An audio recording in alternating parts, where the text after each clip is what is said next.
So here we have our maquette work, which we've basically just taken a little model of a man. You'll actually see down there by the stairs. He's joined us for the exhibition. He's held up by some blue tack along with his skeleton friend, who we'll get back to later. And so this was of another model hand. And here we have some more maquette work done by all of us. And yeah, so our maquette work was basically just to help us build on fundamentals of how the body itself is represented. And this was a little further ahead, but if we go back to our maquette work, so yeah, we were basically just building up on our fundamentals of how the body itself is structured. So basically how our hands bend and curve, how our head bends and curves and stuff like that, how it rests on surfaces and such. And then we moved on to our skeleton work. So yeah, this was an exercise in negative space where the idea was to sort of like color inversely, so to speak. So any place that is light would be dark in the real view, so to speak. So if we were to move to our next presenter,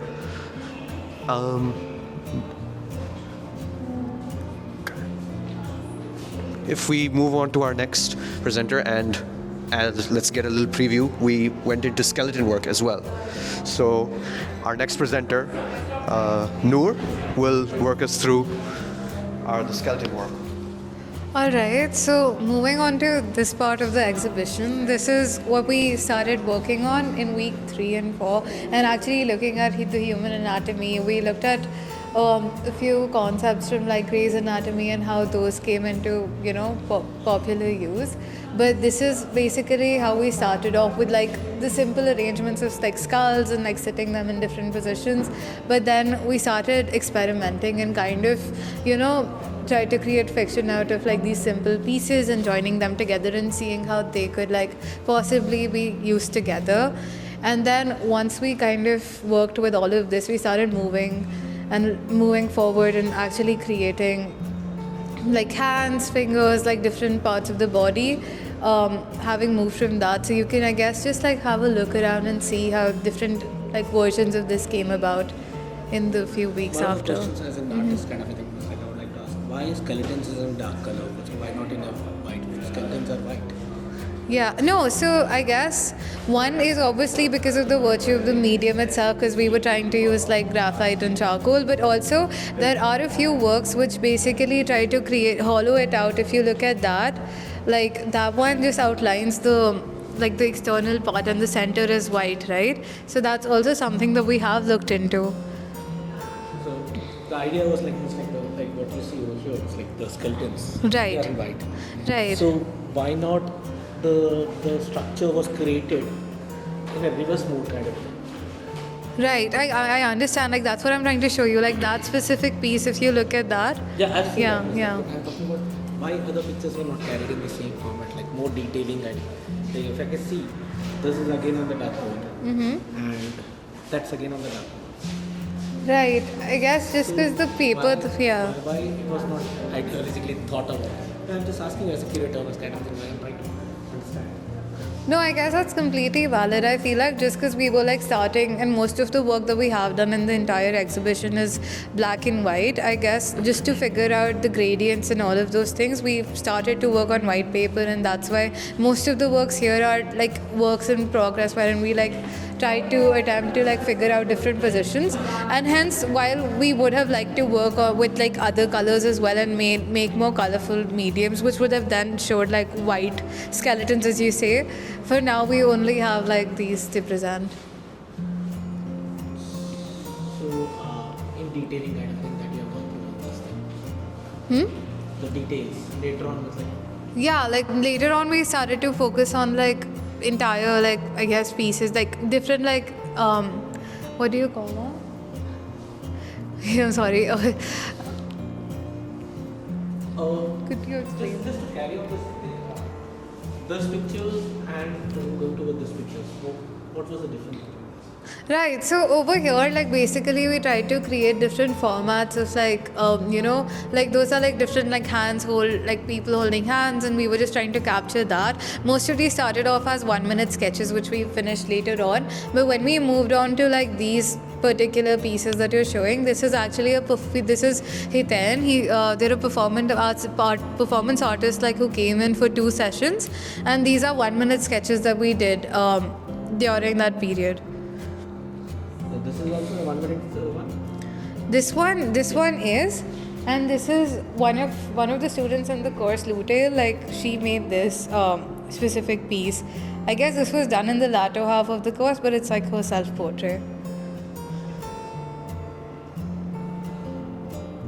This is also Ishani. This is another student. That's Harish. These are a few self-portraits of people who are in the course, and that's Dhoop. Take me to another. But how about this thing? Why every picture is in black and white, suddenly one colored one with a piece kind of thing?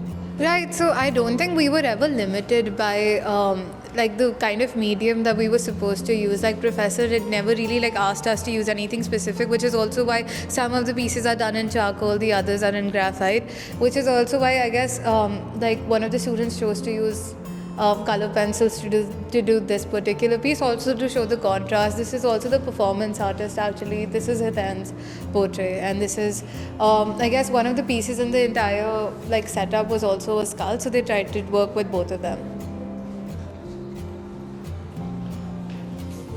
Alright, I'll be handing over to Manya now. For which part? This one. So for this module, we went through how bruises and differential anatomy has been represented in the history of art, and we represented a lot of different types of bruises and how the human body is also represented through imperfections.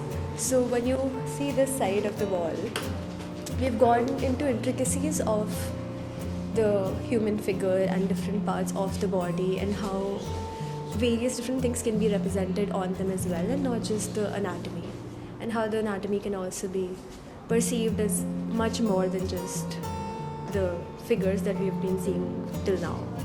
So we've gone into different sorts of bruises, cuts, and also like medical deficiencies in a lot of different art history. So this was basically about the history of art, and we went through different like eras and how different artists such as like Francis Bacon, etc. have represented different types of human figures, and also how the idea of a figure can be seen through like the Renaissance and also through contemporary art, and how a lot of imperfections were brought into art as in the eras of the art as the time went by.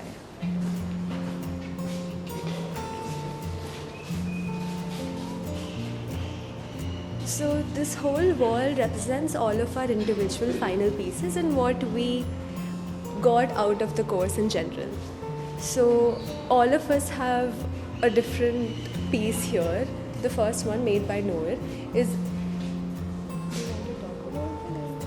Alright, so I worked on this particular piece. Unfortunately, it was stained by coffee in the end, but essentially what it tries to capture is, this is again Hiten, and we tried to build a narrative out of the performance that we witnessed that day, and also just the essence that they tried to capture with their outfit and their, their like the stances that they took at that point. So basically these are like them at 3 different points during their performance, and what I tried to gather is that they talked like extensively about the concept of Bhairupia and how when you're like dressing up, you kind of, there's a sense of detachment from who you are and who you become, and that's why all of these 3 images try to depict different emotions, and that's why I tried to like make it in this particular format also, because we kind of is very flowy, like even the way this is like put up is very like, it's not very static, it's dynamic, it kind of keeps moving with the wind.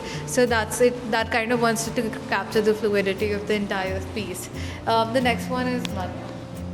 So I also took Hiten as my subject for the portrait that I made, and I've taken different aspects of the course and I've put it into one particular frame. So the idea that I'm representing is the idea of the self, and how through Hitain's different characters that they portray, the idea of self kind of becomes reducive to like a form. So if you have in my head, if you have a lot of characters that you are representing, you are not sure who you are by the end of it. So I also show how the human form is actually your only idea of the self, because everything else is sort of like a mask that you are representing. So I also show like a skull and different like parts of the body as like the skeleton, and show like how the idea of the self has been reduced to just that. Now, Dhoop will show us, or Loot will show us her piece. Please. So my pieces were on the duality of self, showing both color and darkness. So in all three, you do see spaces of color, and in others where it's black and white. So this is just pretty much to show how you have to accept those two parts of yourself, your dark sides and the colors of light, but how both of those still make you who you are as a person. And Hitain actually really did help in putting all this together, because they really did emphasize how we should be as human beings and how we should just accept ourselves and all the masks that we carry. So next we'll have Ishani. Yeah, so this artwork was inspired by just, so the model that came, Hitain, they had a performance that was a movement performance that that involved a lot of bodily gestures that really inspired me to look at the movement of the body. So that's why I picked up still frames of how Hitain looked while performing, and juxtapose that with him posing in one static place, and that's where this came out from.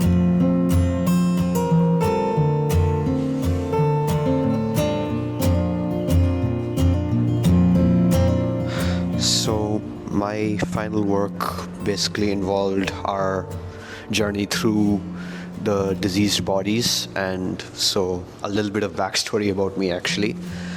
I used to suffer from a screen addiction, and one of the things that my parents would say to me about it is that my mind would rust out of my head. So we basically sort of go with that sort of an idea. So we start off with sort of basic sketches of my own head without wearing glasses, and then we proceed into a study of sorts of rusting surfaces, both here and up here.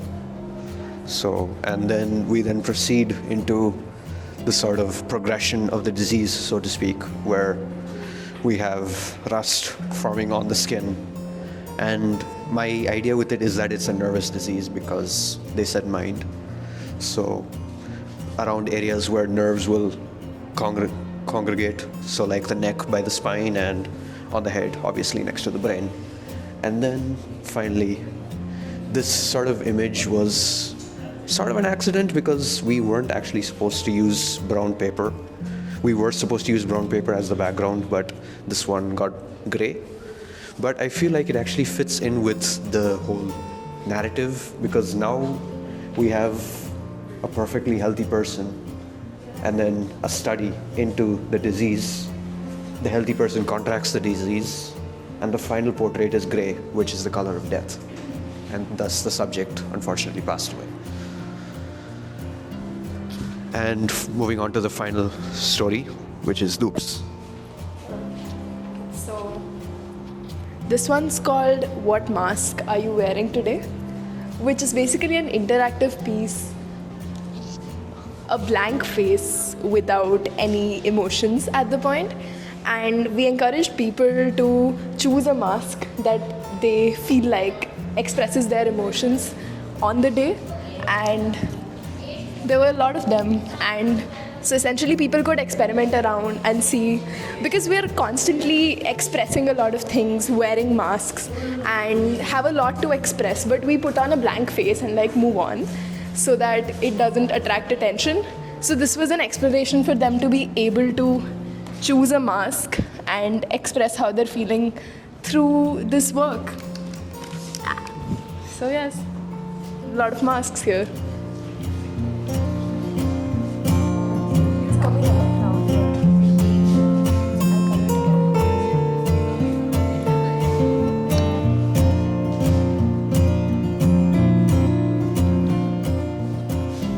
So we decided to do this live sketching setup because we were inspired by how we all sketched Hitaen when they came to model for us, and this is somewhat the same setup that we had with them. And so we provided people with the props and the plants and the lighting to give them the sense of how modeling for a fine art gig looks like, and they could experiment around with the props, and they could sit there and model for us.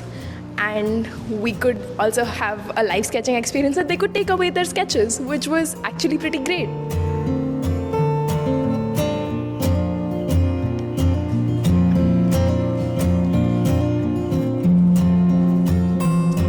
So this installation was done by me and my 5 classmates of the VA course Figurative Drawing, and we were so glad to have put up this presentation. We would like to thank our professor Raki Peshwani and the studio in charge, studio director Anuj sir, for helping us with putting up this whole presentation. Manya, Noor, Lute, Doop, Ishani, and me, Hari. Thank you.